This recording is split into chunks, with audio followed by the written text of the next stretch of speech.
आज हम पढ़ेंगे अर्थ की दृष्टि से वाक्य के भेद। तो अर्थ के आधार पर वाक्य के 8 भेद हैं। विधानवाचक वाक्य, आज्ञावाचक वाक्य, निषेधवाचक वाक्य, प्रश्नवाचक वाक्य, विस्मयादिवाचक वाक्य, इच्छावाचक वाक्य, संदेहवाचक वाक्य और संकेतवाचक वाक्य। तो अब हम सबसे पहले जान लेते हैं कि विधानवाचक वाक्य किसे कहते हैं। तो जिस वाक्य में किसी क्रिया के होने का पता चलता है या उसकी सामान्य सूचना मिलती है, उन्हें हम विधानवाचक वाक्य कहते हैं। अब इसके उदाहरण देख लेते हैं। जैसे चीनी मीठी होती है, सूर्य पूरब से उगता है, दूध उजला होता है, राम अयोध्या के राजा थे। तो ये सब जो है विधानवाचक वाक्य हैं। अब इसके बाद है आज्ञावाचक वाक्य। अब जिस वाक्य में किसी को आज्ञा आदेश दिया गया हो अथवा निवेदन या प्रार्थना की गई हो तो वह आज्ञावाचक वाक्य कहलाता है। अब जैसे तुम बैठ जाओ, ये आज्ञा दी जा रही है।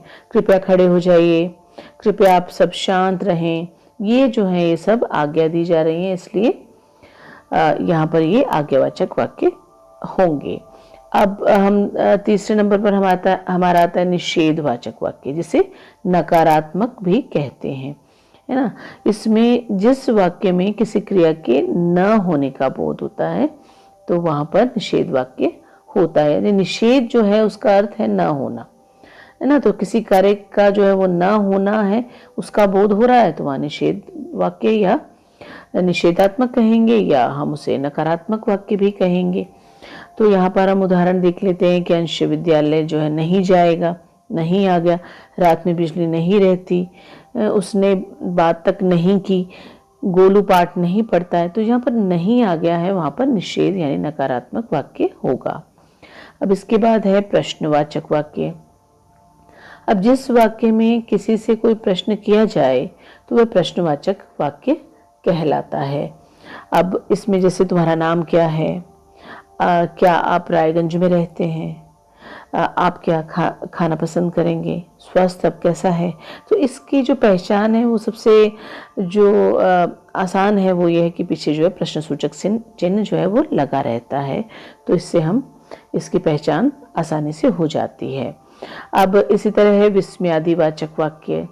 अब जिस वाक्य में विस्मय आदि के जो है वो भाव प्रकट हो वहां पर विस्मयवादी जो है वो वाक्य कहलाता है। जैसे हर्ष, आश्चर्य, शोक, घृणा आदि के जो भाव हैं ये विस्मयादि बोधक कहलाते हैं, या इसको उद्गारवाचक वाक्य भी कहा जाता है। अब जैसे अरे इतने बड़े हो गए, आहा क्या मौसम है, धत मुंह नोच लूंगा, हाय मैं तो डर ही गई। तो ये सब जो हैं ये भावों को प्रकट कर रहे हैं, तो यहाँ पर ये विस्मयादि वाचक हैं या उद्गारवाचक वाक्य कहलाते हैं। अब इसके बाद हमारा अगला वाक्य आता है इच्छावाचक वाक्य। तो इच्छावाचक वाक्य में जिस जो है वो किसी मनोकामना, मंगल कामना या आशीर्वाद जो है वो प्रकट हो रहा हो, है ना, उसका सुझाव प्रकट हो रहा हो, तो वहां पर इच्छावाचक वाक्य कहलाता है वह। तो जैसे काश मेरे भी पंख होते, इच्छा की जा रही है ना, आपकी यात्रा मंगलमय हो ऐसी इच्छा कर रहे हैं हम, ईश्वर तुम्हें दीर्घायु करे, नववर्ष की बधाइयां। ये सारे जो वाक्य हैं इस तरह के वो इच्छावाचक वाक्य में आ जाते हैं। अब हम अगला देख लेते हैं संदेहवाचक वाक्य। अब जिस वाक्य में किसी कार्य के होने में संदेह हो, है ना, कि अभिशंका हो कि ये कार्य होगा या नहीं होगा, तो वहां पर संदेहवाचक वाक्य वो संदेहवाचक वाक्य कहलाता है।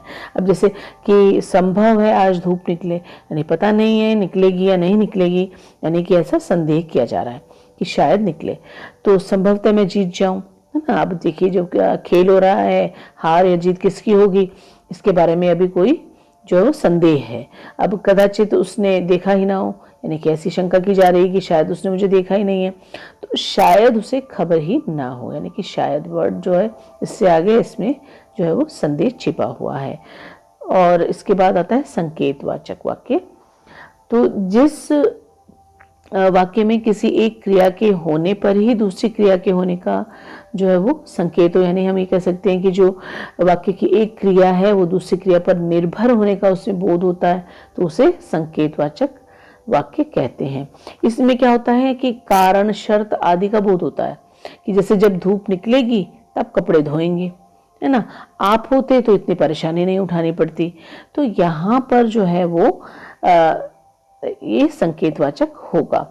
अब इसका जो है इसी तरह जो हमने इसके 8 प्रकार जो है वाक्य के देखे, तो आशा है आपको समझ आ गए होंगे, और अगली वीडियो में मैं वाक्य का रूपांतरण करवाऊंगी आपको। तो धन्यवाद।